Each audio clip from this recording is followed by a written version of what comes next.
My grandpa is the motherfucking Zodiac killer. Who am I speaking with? This is the Zodiac speaking. We have somebody that has claimed that their own grandfather is a serial killer. And I typed in my grandpa's name on Google the other day, and to my fucking surprise, internet sleuths have been throwing my grandpa's name around for years. Belakangan ini ada kreator TikTok yang menuduh kakeknya adalah Zodiac Killer. Video tersebut diunggah pada tanggal 3 Agustus 2024 dan pada saat video ini dibuat, video tersebut udah ditonton lebih dari 11 juta kali. Dan tentunya video tersebut viral dan bikin heboh satu Amerika. Dan kemudian bikin heboh satu dunia. Dan plot twistnya, Zodiac Killer itu adalah seorang. Nanti kita bahas. Bukti-bukti yang dia kirimkan itu cukup menarik untuk dibahas. Dan apakah di tahun 2024 ini kasus Zodiac Killer terselesaikan? Oke, di video sebelumnya itu kan kita ngebahas awal kasus Zodiac Killer, mulai dari kasus pertama yang terjadi sebelum Natal itu, sampai ke surat-suratnya serta ke kode-kode yang dia berikan.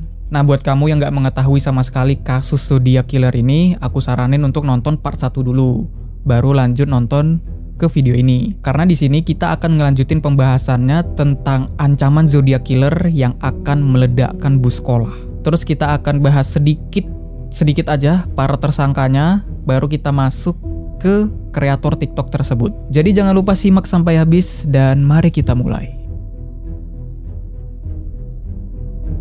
Nah, kasus terakhir sesuai urutan timeline itu kan kita ngebahas kasusnya Paul Stine. Nah, setelah kejadian tersebut, Zodiac Killer ngirim surat lagi yang dilampirin bersama dengan sepotong kain dari Paul Stine, yaitu biar ngebuktiin kalau si pengirim surat inilah pelakunya. Nah, di surat itulah dia ngancem untuk ngebom anak-anak. Baru setelahnya muncul lagi surat yang kita sebut sebagai dripping pen card. Itu surat yang dia ngeklaim udah ngebunuh 7 orang. Terus di keesokan harinya, datanglah surat lagi ke media, yaitu surat bom bus. Dikirim juga bersamaan dengan potongan kain Paul Stine. Nah, suratnya itu panjang banget, ada 7 halaman, jadi aku ringkas saja. Yang pertama itu Zodiac Killer marah sama polisi karena polisi itu ngebuat laporan yang berbeda dari kejadian aslinya. Selain itu, kemarahannya juga mengarah ke 2 polisi yang dia temukan pada saat kasus Paul Stine itu. Dia marah karena 2 polisi itu bodoh banget. Dan gara-gara semua itu, Zodiac Killer memutuskan untuk mengubah tindakan kriminalnya. Kedepannya, dia tidak akan lagi mengumumkan penyerangannya. Dia akan membuat korbannya itu terlihat seperti kecelakaan, perampokan, motif-motif balas dendam, dan lain sebagainya. Nah, yang kedua, Zodiac Killer itu juga mengakui bahwa sketsa wajah yang digambarkan berdasarkan keterangan saksi itu dia akui memang benar terlihat seperti dirinya. Tapi yang harus dipahami adalah Zodiac Killer akan terlihat berbeda di tempat yang lain. Dia hanya berpenampilan seperti itu di lokasi kejadian itu doang.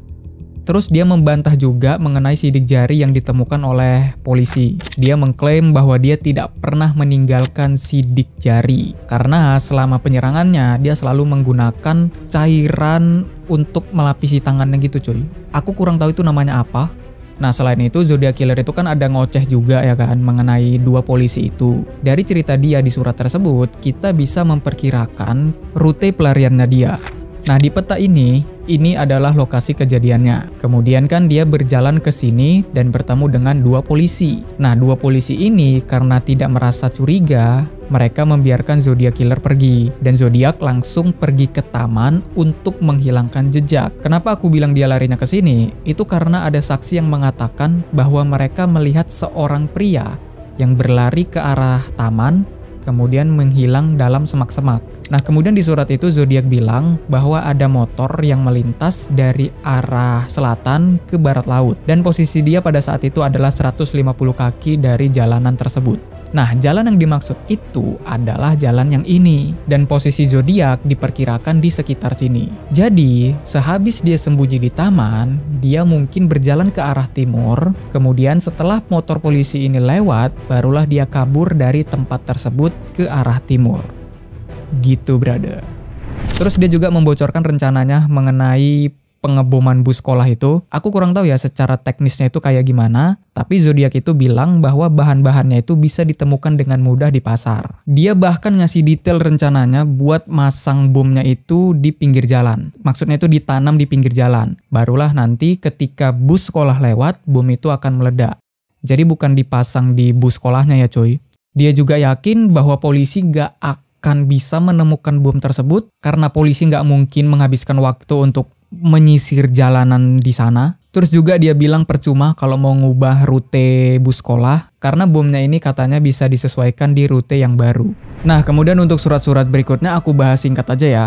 Jadi ada surat lagi yang dikirim ke pengacara terkemuka yaitu Melvin Bailey. Nah, intinya di surat tersebut dia sekali lagi mengancam untuk meledakkan bus sekolah, tapi yang anehnya dia mengaku kalau dia kesulitan untuk menanam bomnya karena bomnya itu terlalu besar.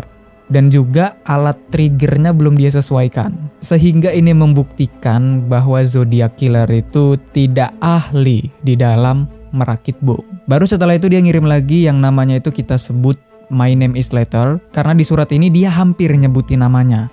Cuman karena kodenya itu terlalu sedikit, jadinya agak mustahil, bisa dibilang mustahil gitulah untuk dipecahkan.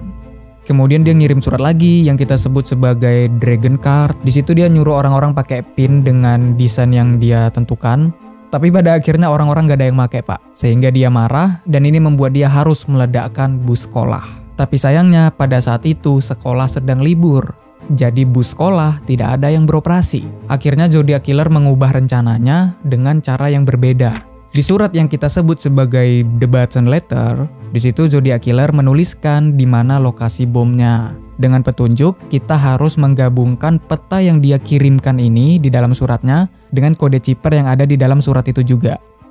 Nah, di sini aku mau kamu fokus karena di sini kita akan seolah-olah berperan menjadi detektif Conan dalam memecahkan teka-teki yang diberikan oleh Zodiac Killer. Ya walaupun ini sebenarnya teka-tekinya udah dipecahkan ya coy. Di sini aku cuma ngejabarin aja.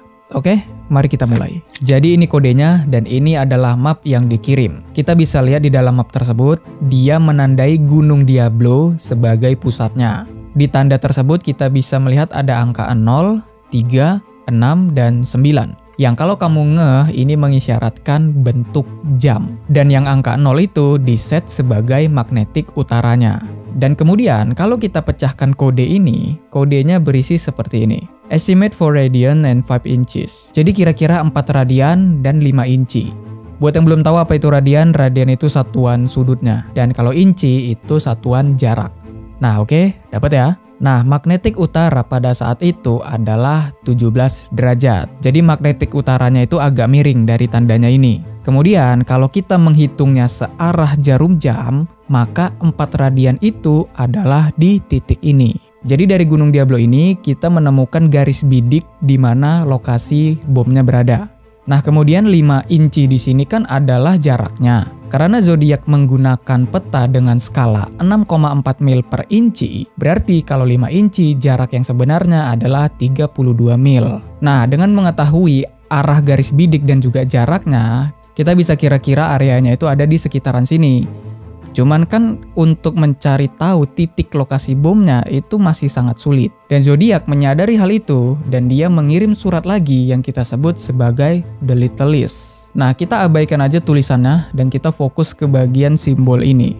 Cuman aku mau kamu tebak dulu dah. Dengan melihat gambar ini, apa yang ada di pikiran kamu? Udah? Kalau udah, mari kita coba lihat tulisan SFPD sama dengan 0 ini. Angka 0 di sini itu memang sengaja ditulis di situ untuk menunjukkan lokasi bomnya berada, yaitu 4 radian dengan searah jarum jam dan dengan magnetik utara 17 derajat. Dan tulisan SFPD-nya itu berarti bahwa Zodiac menargetkan kantor polisi. SFPD itu singkatan dari San Francisco Police Department, kalau kamu lupa. Nah, di arah 4 radian dan jarak 5 inci di peta itu, hanya ada satu kantor polisi yang berada di dalam cakupan petunjuk ini, yaitu Ingleside Police Station. Jadi Zodiac Killer ini bisa kita bilang memberikan petunjuk jarak yang akurat sebanyak 96,8%. Sedangkan sudutnya 98% akurat. Tapi Emang ya di situ lokasinya? Mari kita lihat lagi diagram yang dikirim oleh Zodiac.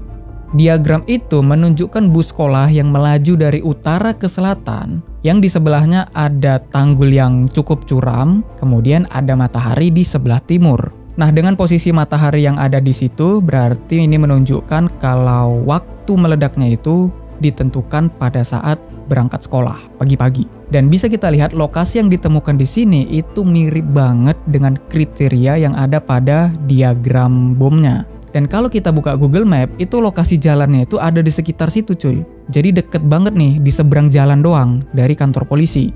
Nah, dengan memilih lokasi ini, apabila Zodiac Killer berhasil meledakkan bus sekolahnya, maka dia bisa menciptakan pembantaian di depan batang hidung polisi. Yang mana kita tahu Zodiac itu udah mulai gak suka sama polisi dan mencaci maki mereka. Dan ini adalah surat Zodiac yang terakhir tentang bom bus itu. Di surat-surat kedepannya dia udah nggak bahas lagi tentang bom ini. Dan bom ini pada akhirnya nggak pernah ditemukan. Dan sampai waktunya habis pun bomnya juga nggak meledak-meledak cuy. Soalnya di surat bom bus itu Zodiac juga sempat bilang kalau batas waktu mereka itu sampai musim gugur. Nah, musim gugurnya udah lewat, nggak ada satupun bom yang meledak. Mau itu di dekat kantor polisi itu ataupun di tempat lain. Tidak ada kasus bom yang meledak. Sehingga jatuhnya teror bom ini caper doang cuy. Dan Zodiac ini cuma pengen bikin teror aja ke masyarakat biar orang-orang ketakutan. Agak lain memang Zodiac ini.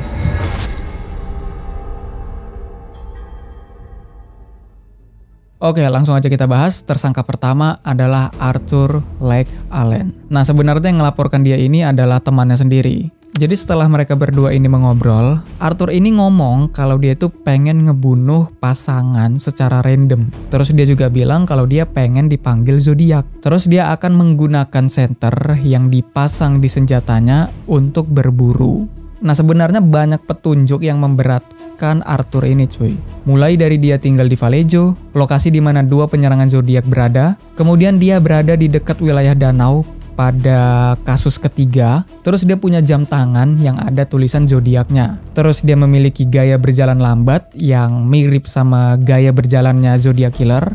Nah, itu berdasarkan keterangan dari dua polisi yang ketemu sama Zodiac itu ya cuy. Terus dulu itu dia juga pernah terlibat dalam kejahatan seksual. Dia punya ukuran kaki yang sama dengan Zodiac dan lain semacamnya. Jadi banyak petunjuk-petunjuk yang memberatkan Arthur Lake Allen. Cuman Arthur itu nggak ngaku.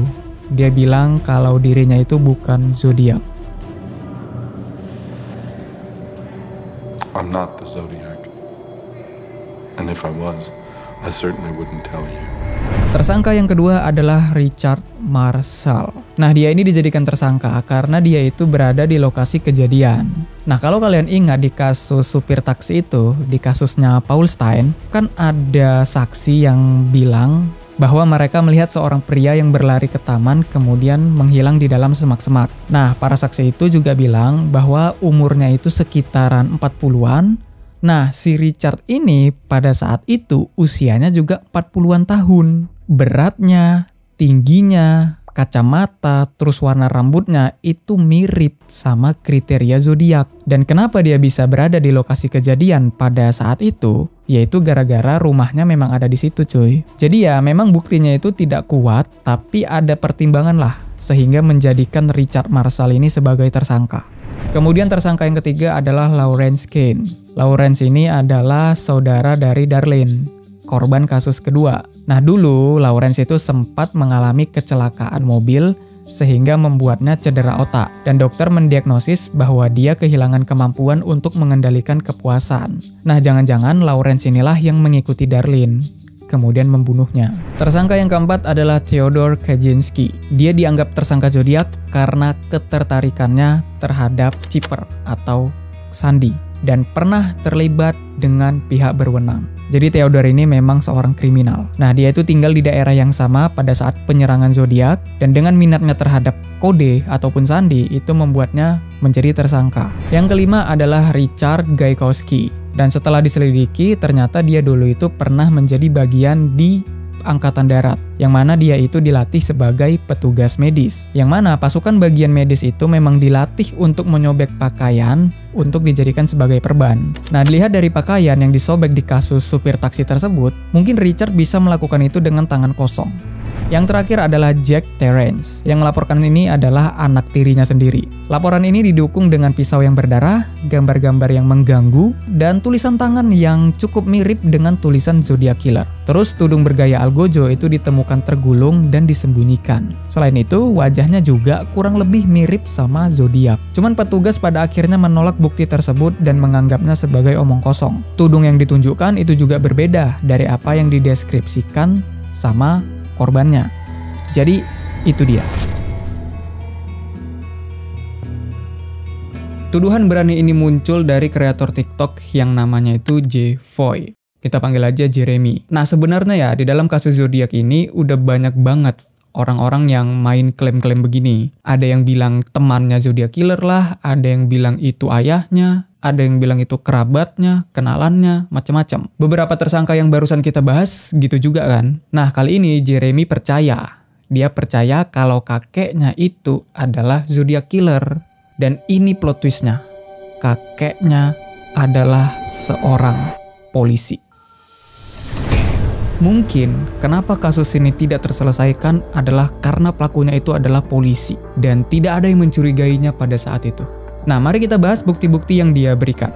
Nah, jadi Jeremy ini adalah mantan polisi. Suatu saat dia mempertanyakan kenapa di dalam keluarga besarnya itu cuma dia yang masuk polisi. Nah, setelah diingat-ingat, dia baru sadar kalau kakeknya itu adalah seorang polisi. Yang mana Jeremy sama kakeknya ini punya hubungan yang cukup jauh, coy. Mereka jarang berinteraksi. Nggak deket. I was a cop for 10 years and I ended up going to a fallen officer's memorial and I was thinking to myself like, why was I the only member of my family who was a police officer? And then as I was walking home from this memorial, I remembered that I had a grandpa that I wasn't close to after a certain age. Nah, karena rasa penasarannya itu, dia carilah, dia googling dengan nama kakeknya, yaitu Richard Hoffman. Nah, setelah dicari, dia menemukan salah satu forum, yang mana di forum itu para netizen berdiskusi tentang tersangka potensial dari Zodiac Killer, yaitu Richard Hoffman. Nah, jadi sebelum Jeremy, udah ada sebenarnya orang-orang yang curiga sama kakeknya itu, sama Richard Hoffman itu. Nah, karena hal itu, Jeremy itu jadi penasaran, kemudian dia mencoba menggali lebih dalam. Dia mencoba menyelidikinya. Dan sampai pada akhirnya dia menjadi semakin yakin kalau kakeknya adalah Zodiac Killer. My grandpa is the motherfucking Zodiac Killer. Nah, Jeremy menyebutkan kalau kakeknya itu adalah seorang polisi di daerah Vallejo, yang mana itu juga daerah penyerangan Zodiac. Jeremy bahkan menyebutkan kalau wajah kakeknya pada masa itu sangat terlihat mirip dengan sketsa Zodiac yang digambarkan oleh para saksi. Nah, kemudian salah satu bukti yang ngebuat Jeremy itu jadi curiga sama kakeknya ada di film dokumenter. Judulnya This is the Zodiac Speaking. Nah, di situ Hoffman menyatakan kalau dia adalah polisi pertama yang datang ke lokasi kejadian Darlene. Itu kasus Zodiac yang kedua ya, coy.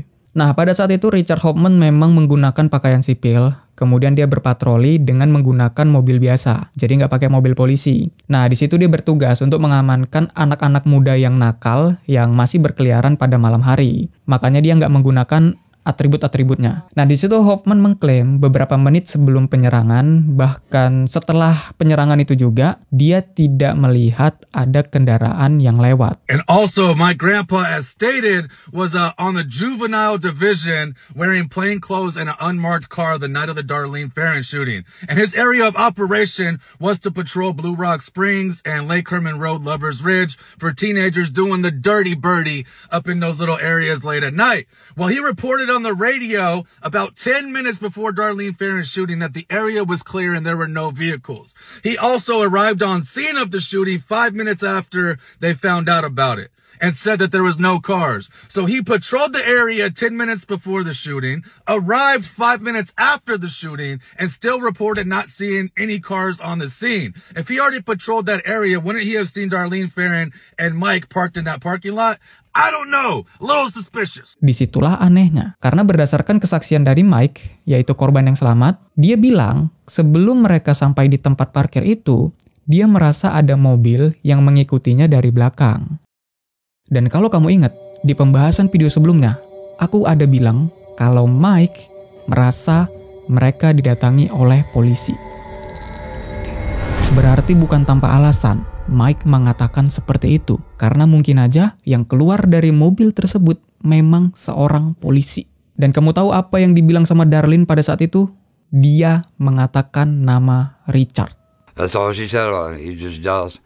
She never mentioned his name, but she said something about Richard. I was his name was Richard. I kept her name Richard. And I think that was his name. She referred to him as Richard. The Zodiac Killer, the guy. Richard? Apakah Richard Hoffman?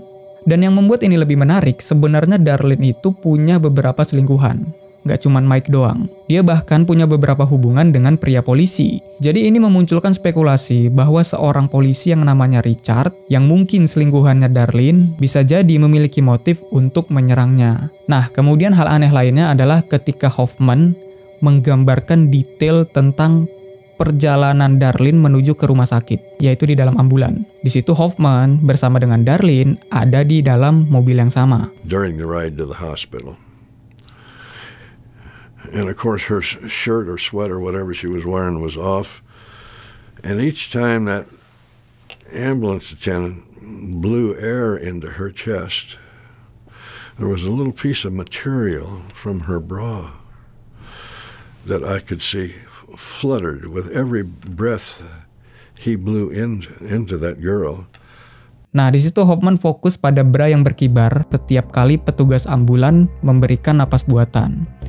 Dan tentunya ini adalah hal yang aneh dan menunjukkan obsesinya terhadap tubuh korban. Kenapa seorang polisi menggambarkan detail kejadian itu fokusnya ke bra, bukan ke luka korban ataupun ke upaya penyelamatannya. Nah, dan juga diketahui dari teman-temannya Darlene, beberapa bulan sebelum penyerangan itu, Darlene itu sempat mengadakan pesta di rumahnya. Dan Darlene merasa ketakutan ketika ada seorang pria yang diduga itu adalah Richard, seorang polisi itu, yang datang tanpa diundang. Nah, rumor mengenai hubungan Hoffman dan juga Darlene itu sebenarnya udah menyebar pada masa itu. Tapi Hoffman mengatakan bahwa dia tidak mengenal Darlene. Tapi yang anehnya, di dalam film dokumenter tersebut, setelah dia mengatakan tidak mengenal Darlene, dia mengatakan bahwa Darlene bekerja di sebuah restoran lokal. Nah, ini juga salah satu yang membuat Jeremy menjadi curiga, karena bagaimana ceritanya Hoffman ini nggak kenal sama Darlene, tapi dia tahu Darlene kerja di restoran. Jeremy juga membandingkan kesalahan ejaan kata yang terjadi pada Zodiac dan juga kakeknya. Jadi seperti yang kita tahu, Zodiac itu kan sering melakukan kesalahan ejaan gitu coy. Baik itu di suratnya kalau kalian sadar, maupun di kode-kodenya. Makanya kode-kodenya itu makin susah untuk dipecahin. Karena dari awalnya aja Zodiac ini udah salah ejaan kata. Nah, kemudian Jeremy membandingkan dua tulisan dari surat Zodiac Killer dan laporan kepolisian yang ditulis oleh kakeknya. Salah satu kata yang menjadi perhatian Jeremy adalah penulisan kata until. Ternyata baik itu Zodiac maupun kakeknya, mereka berdua sama-sama salah eja kata itu. Mereka menulisnya menggunakan double L. Kemudian Jeremy juga menuliskan beberapa kata yang salah ejaan antara Zodiac sama kakeknya. Jeremy kemudian menghubungkan cerita ini ke kasus Cherry Jo Bates yang terjadi jauh sebelum kasus pembunuhan pertama Zodiac, yaitu tepatnya pada tanggal 30 Oktober tahun 1966 di perpustakaan kampus. Nah, awalnya kasus ini nggak dikaitkan sama Zodiac Killer, tapi pada akhirnya Zodiac mengklaim bahwa dia terlibat di dalam kasus itu. Klaim ini muncul ketika salah seorang reporter menghubungkan kasus Cherry Jo Bates dengan kasus Zodiac yang ketiga, yang terjadi di pinggir danau, yang pelakunya itu pakai topeng. Nah, di lokasi perpustakaan kampus itu ditemukan jejak sepatu yang mirip dengan jejak sepatu di kasus ketiga Zodiac. Setelah itu, pelakunya juga mengirimkan surat yang merinci pembunuhannya. Nah, setelah berita itu keluar dengan menghubung-hubungkan kasus ketiga Zodiac dengan Cherry Jo Bates, kemudian Zodiac Killer mengirimkan surat ke media di mana dia mengakui dan memuji bahwa dia memang terlibat di dalam kasus itu. Dan yang mencurigakannya di sini adalah di kasus Cherry Jo Bates itu ditemukan tulisan yang digores di atas meja. Dan kalau kalian lihat di bagian bawahnya itu ada inisial RH. RH itu siapa? Richard Hoffman.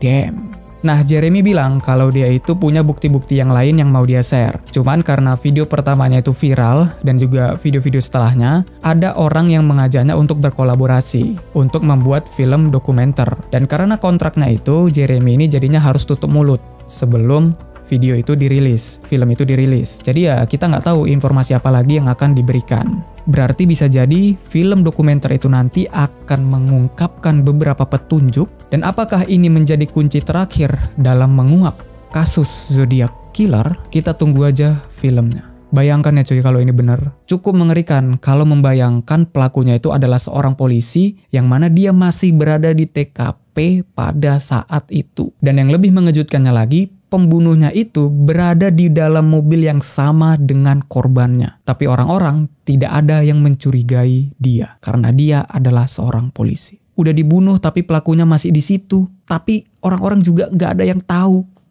Gila sih. Dan oh ya, Richard Hauptmann sendiri itu udah meningsoy pada tahun 2020. Jadi udah gak bisa diinterogasi langsung lagi.